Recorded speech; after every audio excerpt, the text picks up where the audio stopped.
How's it going, folks? Graham, Jason Matthews here, back on WrestleRant with another full review from the WWE Network. Today we're talking about the Fatal 4-Way show from June 2010. So without further ado, let's kick off the show here with the Intercontinental Championship match between Kofi Kingston and Drew McIntyre. Well, technically the show kicked off with Vince McMahon saying that Bret Hart, the Raw general manager, will not be on the show due to the attack that he suffered at the hands of the Nexus days earlier on Raw. But the actual show kicked off with the Intercontinental Championship match between Kofi Kingston and McIntyre, and a really good match, in just as good of a match, if not better, than their bout from Over the Limit a month prior, which I talked about last month here on WrestleRant. Check it out if you haven't already. But Kofi and McIntyre have always had good chemistry, so another enjoyable encounter between the two was really no surprise. But what I liked about this match even more than their previous encounter was all the other storyline elements and that dynamic that they had there with Teddy Long coming out, him being, noted as the special guest referee. He had to watch at ringside as McIntyre was beating up Kofi in the ring. He became the special guest referee and ultimately would cost McIntyre the Intercontinental Championship, standing up to McIntyre after weeks and weeks and weeks of abuse. Kofi would capitalize, pin McIntyre to retain the title. Matt Hardy came out afterwards and attacked McIntyre. Maybe it was during the match or afterwards. I don't remember. I'm pretty sure it was during the match itself. Matt Hardy would come down, attack McIntyre. Teddy Long would do nothing about it. Help Kofi retain, so the crowd went nuts for it. They loved it. They ate up every part of this segment. And McIntyre was just so easily detestable. He was just so easy to hate, which is why I hate that they really did nothing with him beyond this matchup, beyond this angle. I mean, having him as Intercontinental Champion was great and all. He had a good reign as IC Champion. But beyond that, they had no plans for him. I think the original plan was to put the Money in the Bank briefcase on him before they had Kane win it, which worked out for the better. Kane got a nice little run as world champion out of it, but they easily could have done that without the briefcase. I think McIntyre could have benefited more, and that's another talking point for another day. I think I talked about it in my Money in the Bank 2010 review last year. I probably did, but anyway, this was a good match and a good way of kicking out the show.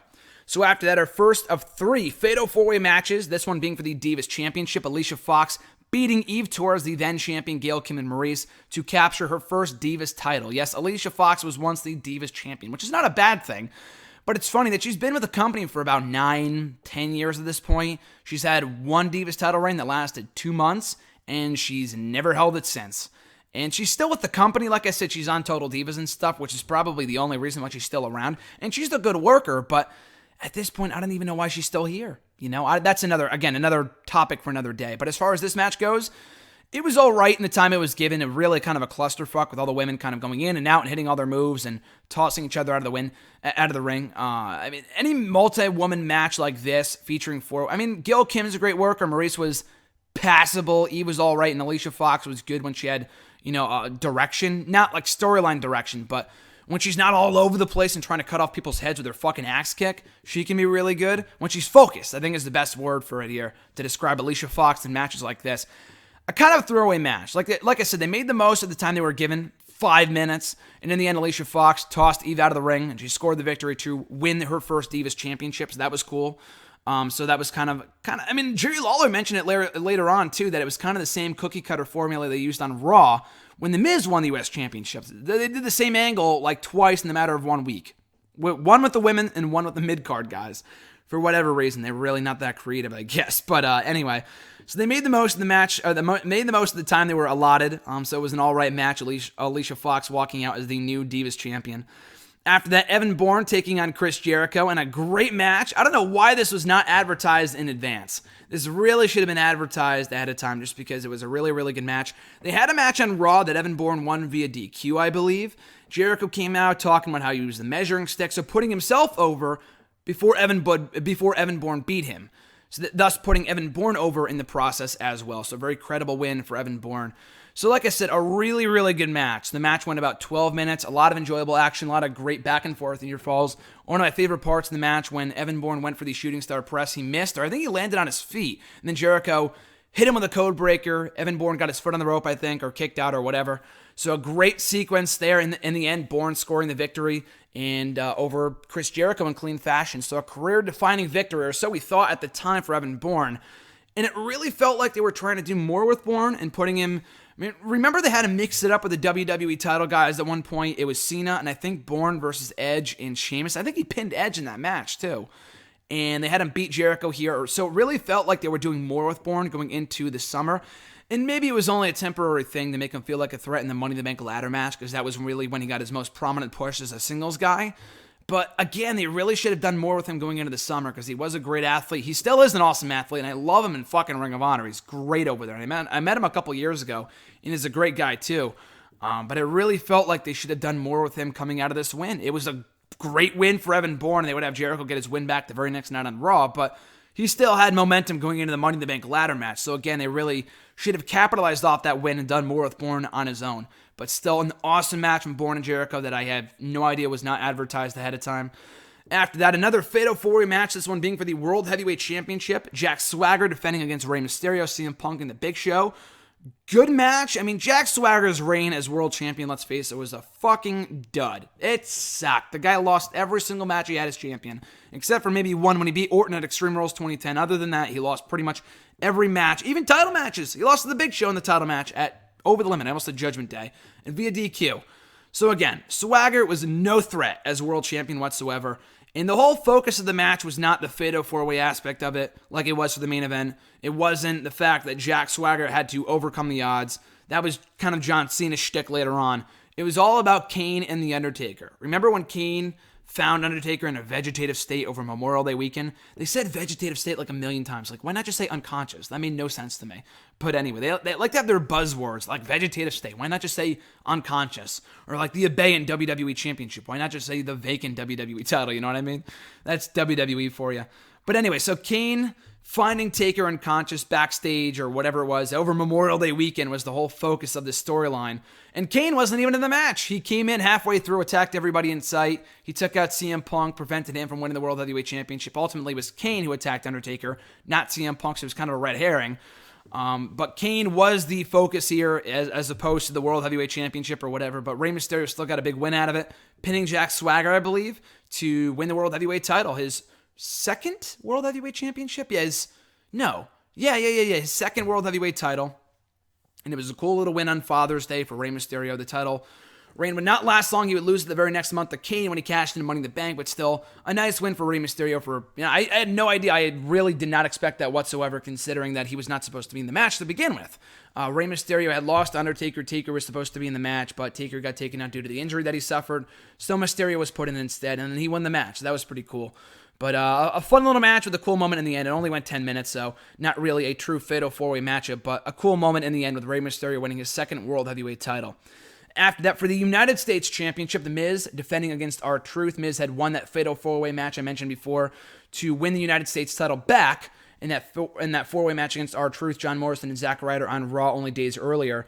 So the match itself was nothing to note. It was kind of cookie cutter. Who cares?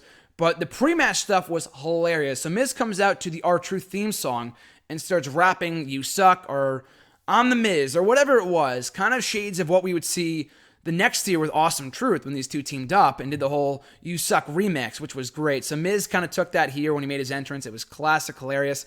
And it made up for the match itself, which was just kind of there. Miz retained with a roll-up to retain the U.S. Championship.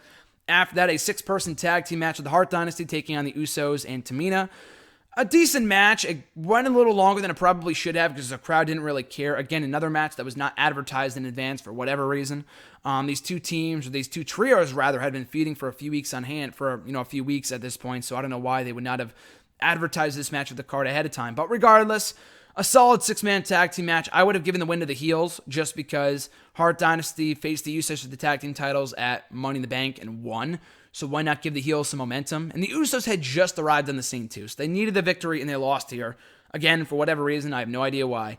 But an alright match for what it was. And then we get to the main event, a Fatal 4-Way match, the third of the night. Just kind of overbearing. But anyway, another Fatal 4-Way matchup for the WWE Championship. John Cena defending against Edge, Randy Orton, and Sheamus. Again, the whole focus of this match was about overcoming the odds, but it was only inevitable, a lot like with the World Heavyweight Championship before interference got involved from the Nexus, who took out people backstage. They came on out, and the Nexus had just debuted like 2 or 3 weeks before this, so again, it was kind of obvious that they were going to get involved in this matchup. So they come out, they attack everyone at ringside, and that allows Sheamus to pin a prone.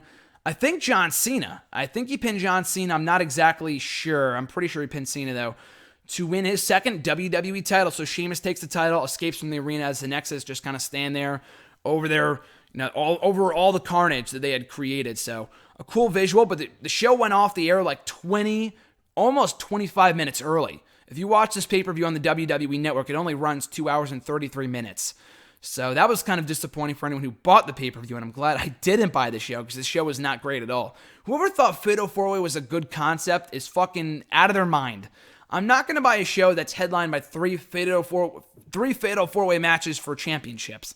Like, I like Fatal 4-Way matches when they're done right and they have a reason to hold them, but when they take up the theme of a show, like, I can kind of see why they have the Extreme Rules pay-per-view or even TLC and Hell in a Cell, which are also unnecessary. But a Fatal 4-Way pay-per-view? Really? Really? You know, that's why the show did not last long. It was gone by the next year. I'm sure the buy rate was not good at all.